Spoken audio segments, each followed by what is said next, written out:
Ever pondered how a teenage peasant girl could alter the course of a nation's history?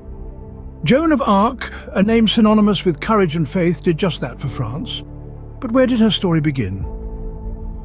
In the small village of Domremy, nestled in the heartland of France, Joan of Arc was born into a peasant family.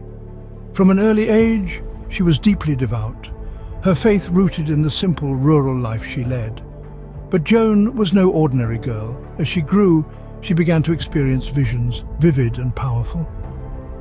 She claimed they were divine messages from St. Michael, St. Catherine and St. Margaret, instructing her to drive out the English and restore the French crown.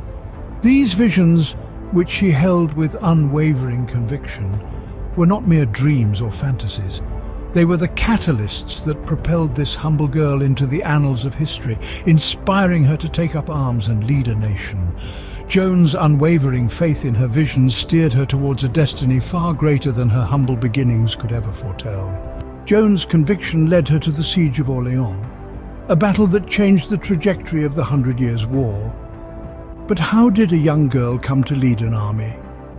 Joan's journey began with a perilous trek across enemy territory to meet the Dauphin Charles. Despite her age and gender, she convinced him of her divine mission. With his blessing, she donned armor, mounted a horse and headed for Orléans. The city had been under siege for months, its morale low and prospects bleak. Joan, however, brought an infusion of hope and a strategic mind. She proposed a series of swift, bold assaults which caught the English off guard. Under her leadership, the French forces reclaimed the city's fortifications, one by one, culminating in a victorious assault that broke the English siege.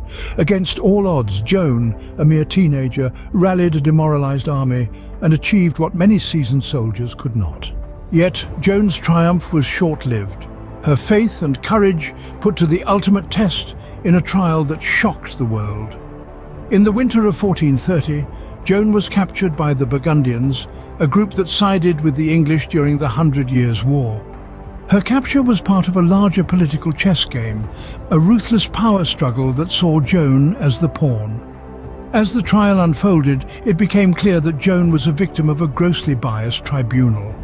She was charged with heresy, a vague and convenient accusation that allowed her enemies to paint her as a threat to the church and the established order. Her trial was a farce, a mockery of justice where the outcome was predetermined. The evidence presented against her was flimsy at best, and her inquisitors were not impartial, but rather a group of men who had already made up their minds about her guilt. Joan was condemned to death, sentenced to be burned at the stake. But even as the flames rose around her, Joan's spirit was unbroken.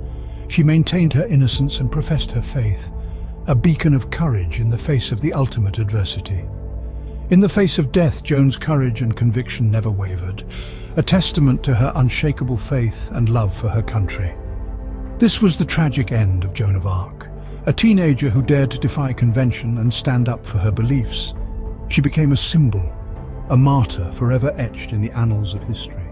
Joan of Arc's story did not end with her death. Her legacy endured, transcending the ages. But how did a heretic become a saint? In the decades following Joan's execution, there was a growing sentiment of regret and a call for justice.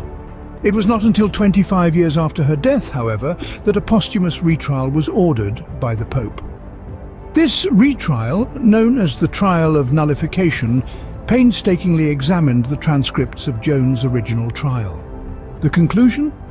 Joan's conviction was unjust, and her name was officially cleared.